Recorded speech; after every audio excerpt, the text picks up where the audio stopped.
मदरसों का सर्वे हो रहा है, वक्फ बोर्ड का सर्वे होने जा रहा है, लेकिन कोई सर्वे सड़क पर गड्ढे के जिम्मेदार लोगों पर क्यों नहीं होता? उत्तराखंड में बाहर से आने वालों पर 1% ग्रीन सेस लगेगा, लेकिन क्या सड़क पर जानलेवा गड्ढे छोड़ने वालों को सजा मिल पाएगी? काश ऐसा होता।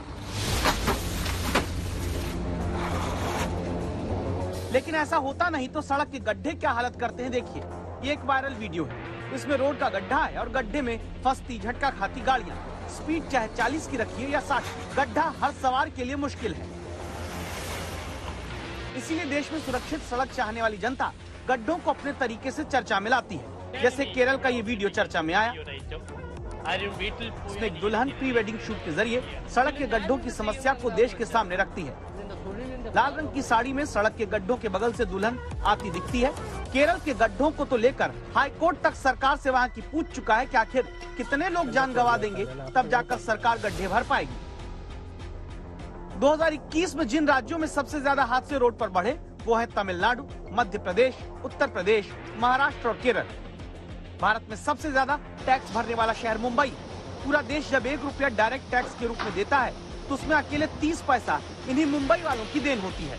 देश में प्रति व्यक्ति म्यूनिसिपल टैक्स देने में भी मुंबई नंबर 1 है। लेकिन इतना टैक्स देने के बाद अगर ऑटो से लेकर लाखों रुपए की महंगी लग्जरी गाड़ी में बैठा नागरिक गड्ढों से स्पॉन्डिलाइटिस का मरीज हो जाए और गाड़ी का शॉकर कबाड़ा, तो जनता को टैक्स के बदले क्या यही गड्ढा, दर्द और मौत मिलती रहेगी? इसीलिए मुंबई में आज तक संवाददाता पारस दामा और देव कोटक आपको 2 इलाकों का हाल बता रहे हैं। मुंबई को देश की आर्थिक राजधानी माना जाता है। ऐसे में आर्थिक राजधानी में रहने वाले लोगों के लिए रास्ता बिल्कुल भी आसान नहीं है और तब जब मुंबई में बारिश होती है तब तो हालात बद से बदतर हो जाते हैं। यहाँ पर रहने वाले लोगों को ये तक पता नहीं चल पाता कि वो धरती पे रह रहे हैं या किसी और प्लैनेट पे रह रहे हैं। मुंबई का नाहूर ईस्ट का इलाका जहाँ पे हम खड़े हैं, वहाँ पे सड़कों की हालत क्या है वो मैं आपको दिखाना चाहूँगा। ये दृश्य देखने के बाद ये बात साफ हो जाती है कि हर साल बीएमसी जो बड़े बड़े वादे करती है, करोड़ों का जो उनको बजट दिया जाता है, उन पे वो खड़े नहीं उतर सकते हैं। ये कुछ मीटर का रास्ता है और मेन रास्तों में से एक माना जाता है क्योंकि नाहूर स्टेशन इस तरफ है और यहाँ पे उस साइड बहुत सारी सोसाइटीज हैं जो ये रास्ता यूज करती हैं। आप जहां देख सकते हैं वहां पर सिर्फ गड्ढे ही गड्ढे दिखेंगे आपको। जी दोस्तों, मैं चांद पर नहीं हूँ, ये मुंबई का ही एक रास्ता है। हम ईस्टर्न फ्रीवे के बिल्कुल नीचे खड़े हैं, जहां पर आप देख पा रहे हैं कि रास्ते की हालत किस तरह की है। इस तरह की स्थिति हर साल बारिश के बाद मुंबई के रास्तों पर देखने मिलती है। बॉम्बे म्यूनिसिपल कॉरपोरेशन, जो कि रिचेस्ट सिविक बॉडी कहा जाता है, उन्हें इतने करोड़ों रुपए खर्च करने के बाद भी मुंबई वासियों को इस तरह के रास्ते मिलते हैं चलाने के लिए।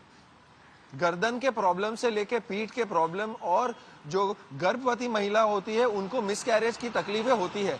इन गड्ढों के कारण भी लोगों की काफी मौतें भी हुई है, ना कि सिर्फ मुंबई में, लेकिन भारत के काफी और हिस्सों में भी हमें ये देखने को मिला है। जैसे कि बता दूं आपको साफ तौर पर, अगर कोई दो पहिए वाला इस गड्ढे में से जाएगा तो उसे गहराई का अंदाजा नहीं होगा।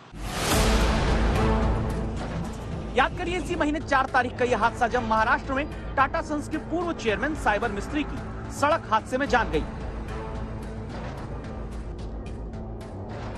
दावों के मुताबिक पालघर के कासा पुलिस स्टेशन की तरफ से शुरुआती जांच में कहा गया है कि नेशनल हाईवे 48 पर तमाम खामियां हैं। अचानक 3 लेन 2 लेन में बदल जाती है।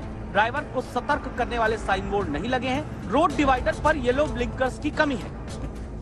लेकिन देश में एक बहुत बड़े उद्योगपति की मृत्यु के बाद तो इतनी जांच भी हो जा रही, वरना तमाम सड़क हादसों के बाद जांच तक नहीं होती। ऐसे हादसे सिर्फ सरकारी फाइल में कुछ और वजहों से दर्ज करके छोड़ दिए जाते हैं। भले इंजीनियर की गलती से सड़क की डिजाइन गड़बड़ हुई हो, हादसा हो गया हो, लेकिन क्या पता वो ओवर स्पीड के नाम पर दर्ज करके भुला दिया जाए। सड़क के रखरखाव वाले गड्ढे नहीं देखेंगे, गड्ढे के कारण जान चली जाएगी, लेकिन वो लापरवाही से ड्राइविंग के नाम पर दर्ज करके सरकारी व्यवस्था भूल जाती है। फायदा उठाते हैं सड़क बनाने में भ्रष्टाचार करने वाले, सड़क के मेंटेनेंस की जवाबदेही जिनकी होती है उसे भुला देने वाले। फिर अचानक एक दिन उन गड्ढों के लिए कोई नागरिक यूं आवाज उठाता मिलेगा, जैसे कर्नाटक की उडुपी का ये वीडियो पिछले हफ्ते आया। यहाँ सड़क के गड्ढों पर प्रशासन और सरकार की आंख खोलने के लिए जमीन पर लेटकर गड्ढों के ऊपर से रोल करते हुए ये समाज सेवी दिखे, ताकि इन्हें देखकर ही कोई आए और गड्ढा मुक्त सड़क दे दे। दस्तक देता सवाल ये, आखिर कब तक जनता यूं सड़क के गड्ढे में स्नान करके सत्याग्रह करके अपना हक मांगे? कब तक यूं प्री वेडिंग शूट सड़क पर गड्ढे के पास करके सरकार की आंख खोलने की कोशिश हो? कब तक यूं सड़क पर लौटकर समाज सेवी सड़क पर मार देने वाली लापरवाही को उजागर करते रहें? क्यों नहीं इसके लिए बड़ा कदम सरकार उठाती है? आप कहेंगे वो कदम क्या है? कदम यह है कि देश में सड़क दुर्घटना के कारणों की अनिवार्य जांच का कानून बन जाए। देश में केवल सवारी के लिए कानून न बने, सड़क की कमियों के जिम्मेदारों को जेल भेजने का भी कानून बनाया जाए।